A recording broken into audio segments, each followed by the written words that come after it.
Hello and welcome to another Leica review. Today we are talking about an important subject matter, which is DSLR versus mirrorless. As you know, mirrorless cameras have been coming up in the market and become more and more popular. Before it was just a few companies, including Leica, that produces the Leica M series, but now we have a bunch of cameras that are already competitive with the Leica M series, and also there are DSLR cameras. Now, contrary to common belief that the Leica only produces the mirrorless cameras, well, they have the Leica SL and Leica S. There are distinctly different cameras in terms of mirrorless cameras and DSLRs. And contrary to common belief that Leica does produce DSLR type of cameras. For example, we have the Leica S. Leica S is the medium format camera that is produced by Leica, and it's a DSLR system, so it has a mirror that moves when you're taking photographs.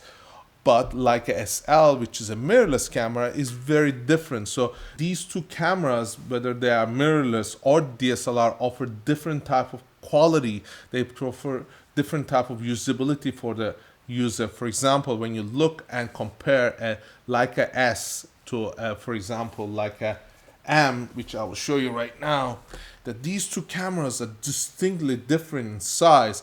One is huge, one is more compact, yet the versatility of using a medium format camera is incredible. It gives you that advantage of having more pixels, a better detail, and it is truly a professional camera.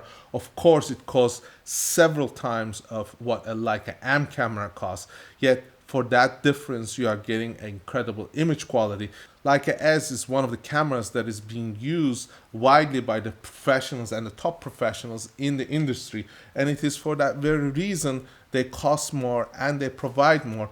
And for the professional, it does make that difference. Now, the 35mm format, which is what we are used to, which is called a full frame, that is used on Leica M, is a different type of image quality. That is a different approach to photography, yet they provide a very different look than when you compare it to a medium format camera.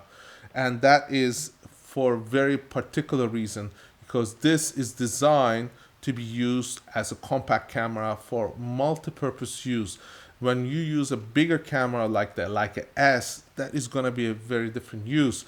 For example, you may want to use a Leica S to do, for example, photography of fashion shoes, fashion models. It has the range and the capability to do a much wider spectrum of uses. If you're going to do, for example, the photography of wildlife, or if you're going to do photography of a volcano erupting, or if you're going to capture some incredible landscape, you want to get as much detail as possible. And that's one you would want to use a camera like the Leica S. Now, DSLR type of cameras have been around for a long period of time. Canon and Nikon still produces these cameras as their true cameras that they offer to the market, and the professional lines like the Nikon D5 or the Canon's 1DX Mark II are these type of cameras. Now, the reason I'm mentioning this is because that is one type of camera going in one direction and still continuing the status quo. Then we have a very innovative product like the Leica SL, which is a mirrorless camera that is designed to compete with the DSLR type of cameras. Now, DSLR type of cameras have one particular difference when it comes to mirrorless cameras, and that is they have this blackout time when the mirror goes up and the image is cut and you get this blackout, and that is that time when you may miss a shot. And that is very difficult to overcome when you are using a DSLR type of camera. The technology has not been yet invented to surpass that difference. Now, mirrorless cameras like the Sony A9 or the Leica SL provide that advantage of EVF, which is the electronic viewfinder. You get that beautiful image at a very sharp contrast when you're looking at it on the electronic viewfinder. Now, Sony A9 has surpassed that blackout issue. We're seeing the Leica SL competing very competitively in terms of number of frames per second. We're seeing the quality of images coming out of it.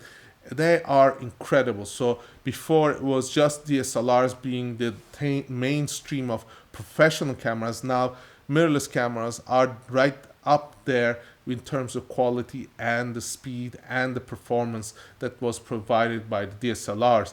Now, also having said this, the technology is moving even further and further towards making these mirrorless cameras more competitive, because first of all, we're getting a wide range of lenses that are available, and Leica SL has been very prominent in that, and they have been able to use these adapters for putting M type of lenses, or you can even put a Leica S lenses on a Leica SL body.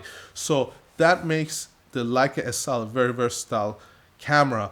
And having said that, it also has the filming capabilities, which has been abandoned in the Leica M series. So Leica M is just reverting back further and further in time to the period where it was just photography, and it is just a photography camera now. It is still lagging in speed compared to what is being offered in the market in terms of number of shots, in terms of the buffer, in terms of the capabilities. Yet it is designed as a camera of collectible item. It's a camera of nostalgia, and of course the technology is moving a lot slower in that department than comparing it to Leica S or the Leica SL. The technology in Leica cameras is their turn time is a lot slower than the other cameras. For example, each camera company, whether it's Sony, Canon, they come out with newer and newer cameras almost every year. The prime top of the lens cameras like the Canon 1DX, of course, they have a longer lifespan in terms of market, in the market share. The Sony A7s, for example, they just come out almost on annual basis with new cameras. Their technology improves, their capabilities improve, what they offer improves. Yet comparing it to Leica SL, Leica SL is still a camera that you can own and will perform spectacularly. I don't see Leica replacing that camera right away. I think they will wait till next year. But that camera, the technology is very good. So what the philosophy behind Leica is, they produce something very good that is an innovative product, and they keep that product for a very long time. As you may remember, the Leica M, when it came out, the M240, it stayed in the market for quite some time before Leica M10 was introduced. Now, we don't know if Leica M10 will have that much of a length of stay of 3-4 years before new camera is introduced. But remember this, the competition is getting fiercer and fiercer, because we have not only 1, 2, or 3 camera producers, but we have almost 7, 8 now. And each of these camera producers that are producing these cameras are improving their technologies, becoming more competitive, and borrowing from one another. For example, the Sony that produces the sensors is selling their sensors to another camera manufacturer, so that they use Sony Sony sensors. So their technologies are shared. Similarly, we're talking about Panasonic. Panasonic and Leica collaborate, and they have Panasonic Leica lenses for their GH5. So the technology is moving faster. There's more competition, and there is more information sharing and collaborations in producing new products. So having said that, it is important to realize that each camera, whatever that their time span is in terms of market viability, is going to be a factor in terms of competitiveness. If Leica wants to stay competitive, they still have to come up with products that are very competitive.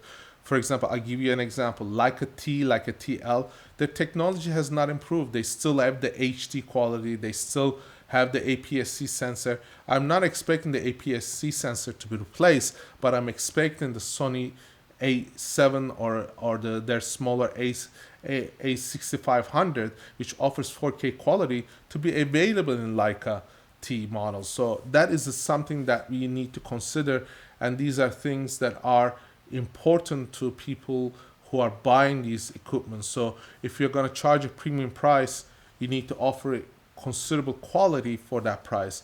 Now, of course, I am in love with the Leica lenses. The optics are incredible, and it is for that very reason I keep using Leica cameras, Leica lenses. But I have to say, especially with the current technology moving so fast and us requiring to perform higher stress, it requires us to use the best equipment. So if I am able to capture 20 frames per second, that may be what I need if I'm doing action photography. For example, recently I was doing a shooting for a ballet dancer, and the ballet dancer is moving very fast. So I cannot use certain cameras because they don't deliver that high speed.